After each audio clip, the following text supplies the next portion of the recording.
سلام همکاران گرامی، امروز در غرفه بوتان هستیم با یکی از محصولات جدید این شرکت. همونجور که مشاهده می‌فرمایید پکیج‌های طرح پاورژی که در اینجا مشخص هست که در این طرح از 4 ماژول تشکیل شده.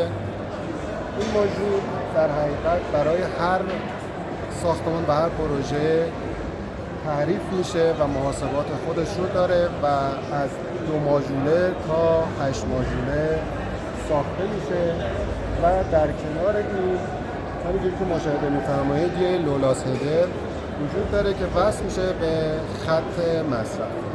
یکی از برتری‌های این پکیج این هستش که راندمان بالای 91% داره و دومین خوبی که داره اینه که بر حسب مصرف دبی خروجی از اینها و مقدار گاز مصرفی تنظیم میشه. به عنوان مثال اگر این 4 ماژول برای یک ساختمان 10 واحدی طراحی شده باشه و فقط 2 واحد از اون مصرف داشته باشه، هنگامی که سنسور دبی عمل میکنه فقط یکی از این ماژول ها وارد مدار میشه و 3 ماژول دیگه خاموش هست. این باعث میشه که مثل یک دیگ معمولی کل مصرف رو نداشته باشیم و گاز زیادی مصرف نشه و فقط به اندازه نیاز این ماژول ها روشن میشه و پرتی حرارت هم نداره.